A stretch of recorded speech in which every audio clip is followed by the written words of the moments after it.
Video کو like کر کے آگے شیئر ضرور کر دینا۔ مکے کے حاجی احرام باندھیں گے، حسین کے وجود پر شہادت کا احرام ہوگا، مکے والے لبیک پڑھیں گے۔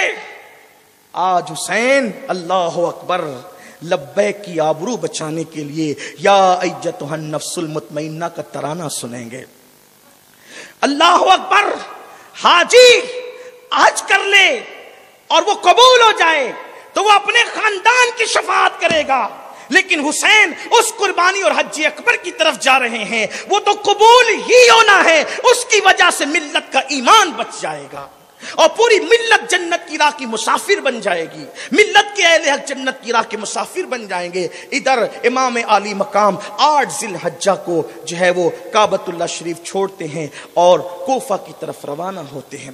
جس وقت یہ قافلہ آگے بڑھا، اب اس قافلے کی تعداد 82 ہو گئی تھی اور ایک روایت کے مطابق 145 ہو گئی تھی۔ یہ جو میں نے کہا نا تاریخ اختلافات ہے، کبھی کچھ لوگوں نے 82 لکھا، آگے ابھی اس کی بات آپ کو سمجھ میں آئے گی انشاءاللہ۔ پھر کیا ہوا، امام جب نکلے، ابھی اس قافلے میں حضرت اون و محمد نہیں تھے، یہ دونوں اپنے ابا کے پاس حضرت عبداللہ ابن جعفر طیار کے پاس مدینہ منورہ میں تھے۔ جب یہ اطلاع ملی حضرت جعفر طیار کے بیٹے حضرت عبداللہ ابن جعفر کو، جو امام حسین کے حقیقی بہنوئی ہیں، حضرت سیدہ زینب کے شوہر ہیں، اور یہ حضرت امام حسین کے سگے چچا کے بیٹے، حضرت جعفر طیار امام حسین کے چچا ہیں اور عبداللہ ان کے بیٹے ہیں، اس طرح سے بہنوئی بھی ہیں، چچا زاد بھائی بھی ہیں۔ تو آپ نے اپنے بیٹوں کو خط لے کر کے بھیجا کہ بیٹا جاؤ اور تمہارے ماموں سے کہنا کہ کوفہ نہیں جانا، مکے میں رہنا، کوفہ نہیں جانا۔ ادھر یہ لوگ نکل چکے تھے اور وہ خط جو ہے اون و محمد لے کر کے وہاں پہنچے مکہ مکرمہ کے مضافات میں، کہا کہ آپ جو ہیں یہیں انتظار کریں، ہمارے ابو پیچھے آتے ہیں۔ امام نے فرمایا انتظار کا وقت نہیں ہے، کیونکہ میں نے نانا جان صلی اللہ علیہ وآلہ وسلم کو خواب میں دیکھا ہے، حضور نے مجھے کوفہ کی طرف جانے کا حکم دیا ہے اور کچھ احکامات ہیں جو میں کسی کو نہیں بتاؤں گا، لیکن اتنا ضرور کہتا ہوں کہ میں اپنی مرضی سے نہیں جا رہا ہوں، حضور کے حکم سے جا رہا ہوں، اس لیے مجھے سفر جاری رکھنا ہے۔ جب یہ خبر حضرت امام حسین کے سوتیلے بھائی حضرت محمد ابن حنفیہ تک پہنچی کہ امام حسین کوفہ کے لیے روانہ ہو گئے، تو اس غم میں وہ اتنا روئے اتنا روئے اتنا روئے۔ علامہ ابن جریر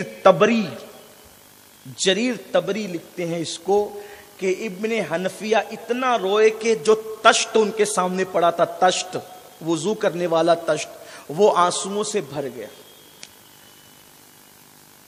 کتنی محبت تھی ان لوگوں کو، وہ تشت آنسوؤں سے بھر گیا۔ المختصر پھر یہ ہوا کہ امام علی مقام علی جدہ علیہ السلام، ابھی کوفہ 2 منزل بچا ہوا تھا کہ حر آیا، حر ابن یزید، وہ آیا 1000 یا 1500 فوج کو لے کر، اور اس نے امام سے کہا کہ ابن زیاد نے مجھے بھیجا ہے کہ میں آپ کو گرفتار کروں۔ آپ سن چکے ہیں، آپ نے سنا ہے کہ امام کے اخلاق تھے۔ آپ نے کہا تیرے گھوڑے اور تیری سپاہ کیوں جو ہے وہ کانپ رہی ہے، اس پہ ہانپنے کا اثر کیوں ہے؟ تو کہا کہ میں وہاں سے یہاں تک گھوڑے دوڑاتے آیا ہوں، اسے کہیں رکنے کی اجازت نہیں تھی، اس لیے کھانا پانی نہیں لیا، تو یہ پیاس کی وجہ سے جو ہے وہ ہانپ رہے ہیں۔ امام نے کہا ہمارے پاس پانی ہے، ان کو پانی پلا دیا گیا۔ اور اتنا متاثر ہوا کہ اس نے امام سے کہا امام میرے ساتھ جاسوس ہیں، میں سوچتا ہوں کہ آپ چلے جائیں، واپس چلے جائیں، اس لیے کہ ان بدبختوں کی نیت اچھی نہیں ہے، آپ جو ہے وہ عورتوں کے بہانے دور قیام کریں اور پھر آپ نکل جائیں تو کہیں میں کہہ دوں گا کہ پتہ نہیں وہ کہاں چلے گئے۔ تو وہ امام کو باتیں کرتے ہوئے چل رہا تھا اور چلتے چلتے امام سے کہتا تھا ہم جہاں بھی رکیں گے وہاں سے آپ کو نکل جانا ہے۔ ایسے وہ کوفہ کے رستے سے سائیڈ میں امام کو لے کر کے آ گیا تاکہ کوفی فوج ادھر آ کر کے امام کو گرفتار نہ کر لے۔ لیکن جب وہاں وادی میں رکے تو وادی میں رکنے کے بعد کیا دیکھا کہ وہاں سے ایک عجیب بے چینی کی بو آ رہی ہے، عجیب بے چینی کی بو آتی ہے وہاں سے۔ تو امام